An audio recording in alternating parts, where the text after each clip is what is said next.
El tiempo ha sido definido a partir de la filosofía, de la física, y es terriblemente importante en el estudio de la historia, porque los hechos y los procesos tienen lugar en un tiempo determinado. Inclusive la historia ha dividido el pasado de la humanidad en 5 etapas históricas. ¿Cuáles son las características de estas etapas? ¿Existe otra manera de dividir el tiempo? ¿Y cuál es la importancia de la temporalidad? Yo soy Martín, acompáñame.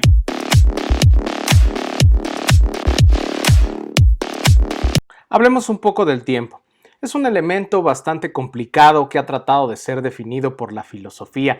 Algunos pensadores como Aristóteles, como San Agustín, como Immanuel Kant han tratado de definir cuánto duran las cosas, qué es la temporalidad, qué es el tiempo.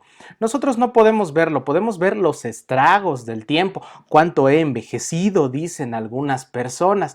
Tenemos la idea de que el pasado es algo que está atrás, que nuestro presente son las acciones que cometo aquí, que cometo ahora, y que el futuro es algo que está allá adelante.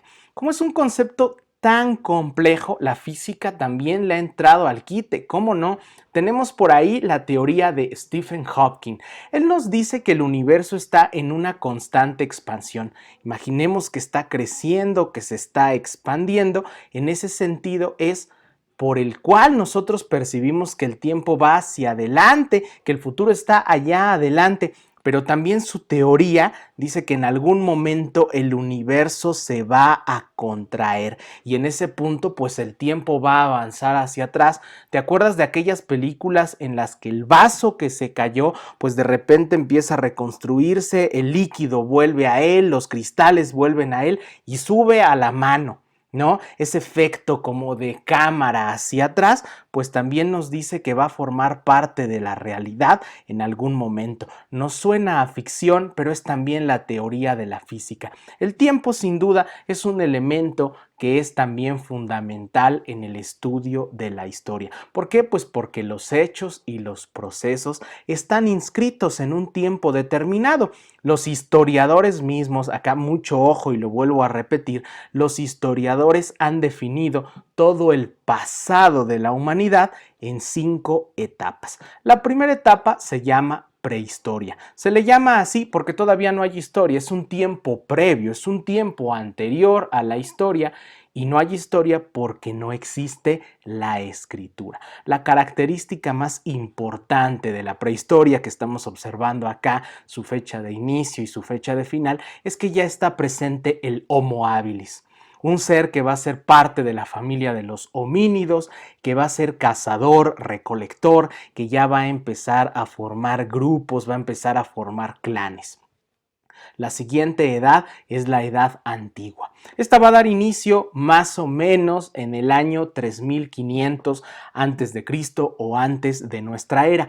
¿Qué ocurre en ese momento? Pues surgen las grandes civilizaciones en Asia, en África, en Europa, en América. Esas grandes civilizaciones tienen como característica que ya poseen una escritura. La escritura va a surgir en Mesopotamia, es una escritura de carácter cuneiforme. ¿Qué quiero decir con cuneiforme? Se utilizaba una cuña, se utilizaba un elemento con el cual se raspaba y ahí se iban dibujando los objetos. Es una escritura de objetos, no tanto de elementos abstractos. Esta edad va a llegar a su fin en el año 476. ¿Qué ocurre en el 476? Pues es la caída del Imperio Romano de Occidente y tenemos entonces el inicio de la llamada Edad Media.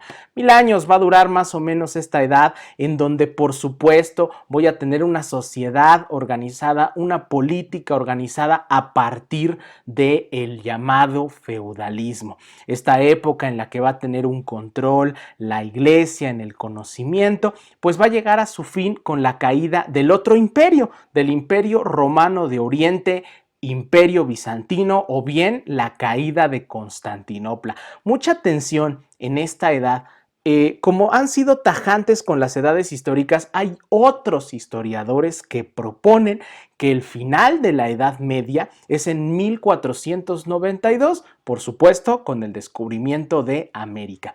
La Edad Moderna la tenemos inscrita en 2 años, del 1453 a 1789. La Edad Moderna es la edad de los viajes de exploración, la edad de la ilustración, del renacimiento, del humanismo.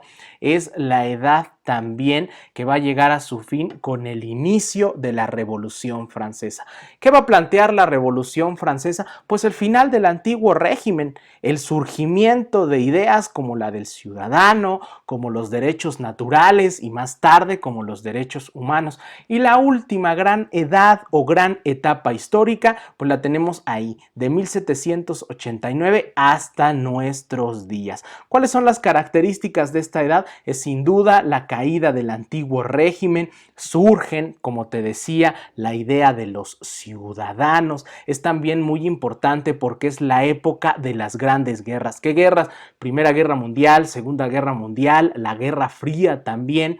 Y es también muy importante porque en este momento se da la consolidación de los Estados Unidos como una potencia a nivel mundial. A partir de ahora empezaremos a comprender el tiempo como un constructo humano. Son los humanos, son los historiadores los que eligieron dividir el pasado de la humanidad en 5 edades. Por lo tanto, no podemos ser tan tajantes, no podemos pensar que los individuos de la Edad Media se fueron a dormir un 31 de diciembre de 1453 y de repente despertaron un 1 de enero de 1454, siendo ya modernos, pensando en el humanismo, pensando en el Renacimiento, pensando en la Ilustración. No, porque hay elementos culturales, hay elementos de las instituciones que van a pervivir. Un ejemplo de ello, pues, es sin duda la Iglesia cristiana, la Iglesia católica, que está viva hasta nuestros días y que surgió aquí en la Edad Media. Uno de los historiadores que nos llevan a replantear esto es el francés Henri Pirard. Él nos va a decir que los procesos históricos y las edades históricas son definidas sin más por el historiador. Él es el que dice cuáles son los antecedentes, cuáles son las consecuencias y va a decir en qué momento cortar esos fragmentos y empezar a hablar de temporalidades. Un ejemplo que nos da es la Edad Media. Yo te dije que la Edad Media iniciaba en el año 476, cuando caía el Imperio Romano de Occidente a manos de esos bárbaros que vienen a invadir y que vienen a destruir ese imperio. Yo te lo dije, te lo van a decir tus profesores y te lo van a decir la mayoría de libros de texto, pero si le investigamos un poquito más, si le leemos un poquito más, pues en la perspectiva de este historiador francés nos va a decir no. No podemos hablar de que ahí haya terminado esa edad e inicie la Edad Media, porque esos pueblos bárbaros, en lugar de destruir todo, absorbieron algunos elementos, los utilizaron, y uno de esos elementos es la iglesia, es la religión.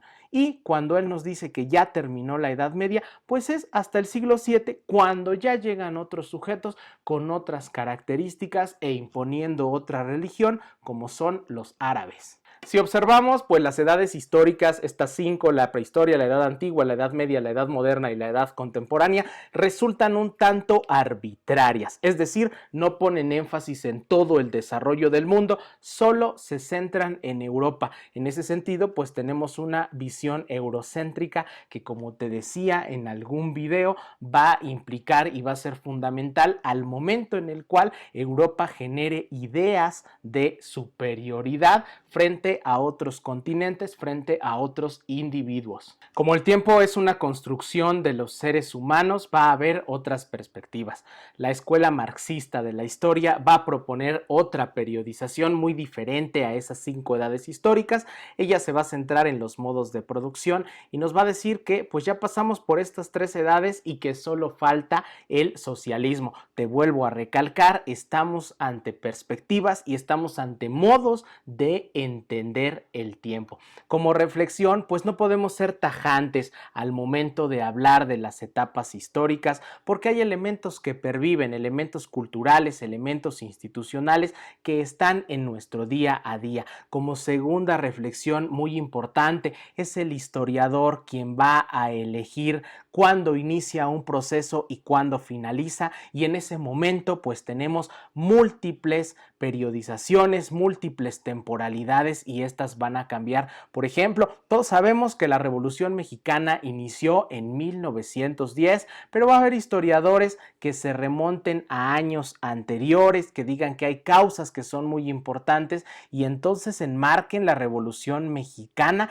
en otros años y digan que inició mucho antes de 1910 y que terminó mucho después, ¿va? No en la fecha en la que estamos acostumbrados. Todo esto tiene que ver, te repito, con las causas y con las consecuencias, y esto es aplicable a todos los procesos históricos, a la Primera Guerra Mundial, a la Segunda Guerra Mundial, a la Guerra Fría, que es un tema tan polémico. Hay historiadores que dicen que la Guerra Fría sigue viva ahorita, que no terminó hace unas décadas y que está presente, por ejemplo, cuando los líderes están buscando ahorita la solución para una vacuna como lo es el COVID. Yo soy Martín, esto es Historia sin tanto cuento, espero te haya sido de ayuda, te mando un abrazo enorme.